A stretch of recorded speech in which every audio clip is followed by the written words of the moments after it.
Righto, so we thought we'd just do a quick little walk through as we're going. It's 3 o'clock in the afternoon here at Murray Bridge.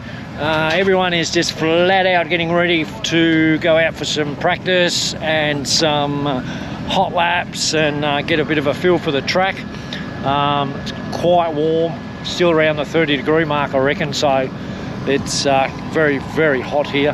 We've got GoPros on Nick Parker's car tonight, Tom Payette, Troy Lewis, I think, and Zoe Pearce. Zoe Pearce is only like 16, 17 years of age. Quite a young talent in speed cars in Australia, so it's yeah, it's going to be huge tonight. There's some really big names here: Michael Pickens, like I said, Tom Payette, Nick Parker. There's a lot of big names here this weekend. It's going to be great. The track looks really juicy, but it has been hot today, so it's going to take a lot of water into the track to keep it juiced up, I reckon. But in saying that, there's no wide tyres here tonight to blow the track off, so 500s and speed cars tonight. I'm not sure on what's on tomorrow night. I think it's pretty much the same, but yeah, track looks good, venue's awesome, great people, great cars. We're going to give you a bit of a walk around through the cars now, and yeah, then we'll get into some racing and get some slow-mos done and some GoPros and enjoy the night's racing. Anyway, we'll walk around the pits and give you a bit of a look.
big thanks to Murray Bridge Speedway for letting us get access to the infield, and Jared Ash, Claver View, for letting us to come over and film. I really appreciate that, man, really do.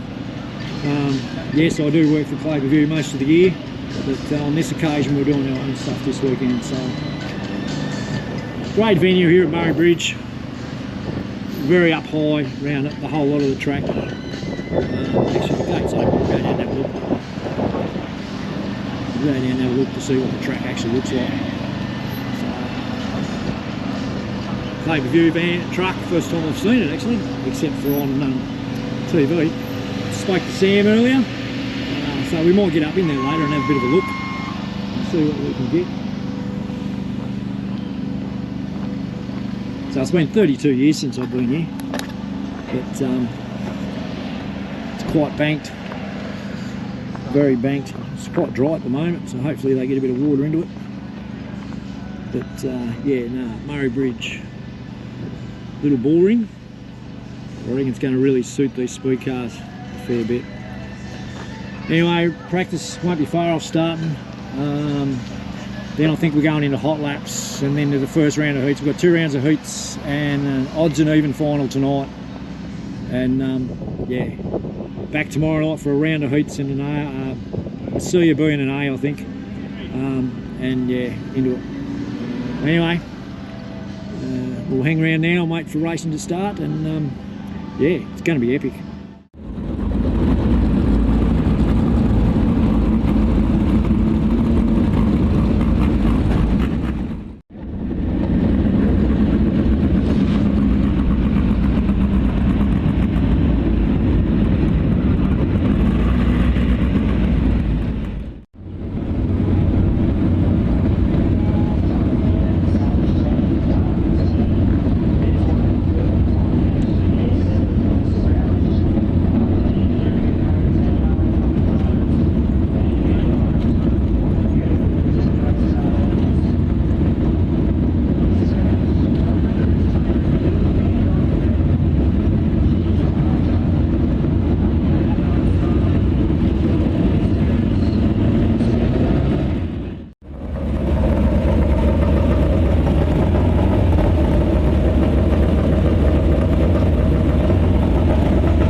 We have gone green now in our first hot lap session. So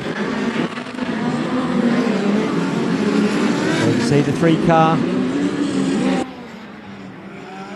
just on screen at the moment.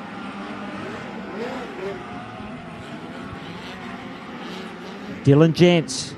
Some of those times now we'd expect them to be fairly slow at the moment. Track's still rather greasy, exactly the way we wanted at this part of the evening.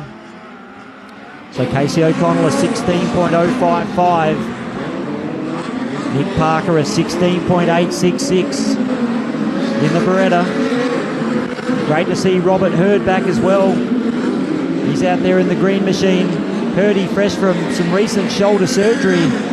We certainly wish him well. It's terrific to see him back so quickly. Yeah, he jumped the wingless a couple of weeks ago for the Australian title up there at Mildura and actually had a bit of a tumble which tested the shoulder out pretty much straight away, but all held up all right. And yeah, he's looking forward to this weekend and hopefully he can have a decent crack.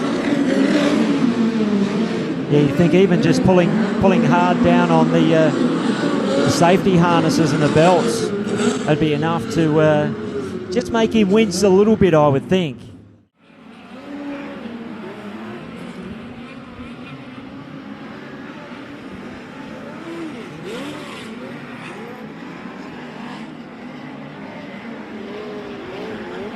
All right, so this hot lap session well and truly underway. Fleming currently topping the sheets with a 15.069. Now we see the WA 44 going to the top of the list. Of course, this is going to ebb and flow. Tyson Bryden, a 14.729. Make that the Q7 of Stewart. Now a 14.608. Fleming now back to the top. We're almost into the 13-second zone. Brendan Zatto on screen in the Bingunan Motorsport, number 14. For Spry Civil and Constructions. And the caution light now is on. Yeah, absolutely, of course. This is a two-time South Aussie champion, won the Victorian Championship as well, Western Australian Championship, so he knows what it takes to win in a big event, and of course has a lot of track experience here over the last couple of seasons, and you would expect him to be one of the front runners this weekend as we head into what is our third group of hot laps here tonight.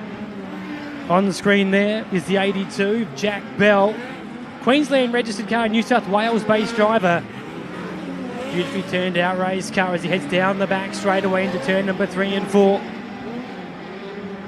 Just keep an eye on the New Zealand 10 out here, guys. The Mosen car's not done any laps here before at Murray Bridge, so it's going to be very, very interesting to see how quickly someone like Brad can adapt to here.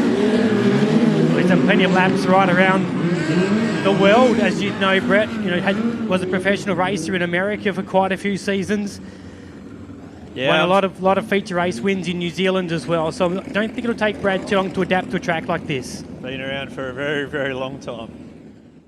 We've also got the WA3 car out here with Nick Rowe, who's a previous feature winner here at Easter a few years back when he was driving for the Crouch car. I remember that race. I think I was on the mic that night, Brad. I'm sure you were probably in the field. Yeah, I think I was on the podium with him, but just not on the top of it. I think you were. Yeah, of course, the grandson of the legendary Johnny Fenton, who normally would be at the title, but he's something that I've seen this year, so hopefully Johnny's at home watching and listening, so a big shout out to him. Well, I think Johnny Fenton is a two-time winner of this Australian Speed Car title.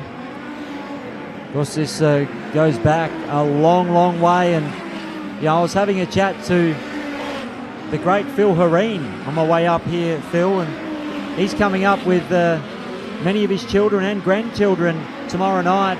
In fact, I had the pleasure about 6 or 8 weeks ago of heading up to his home with Bob, and we shot a piece that ended up going for about an hour and a half to 2 hours. Obviously, we've had to edit that a little bit, but you know, the life and times of the 1992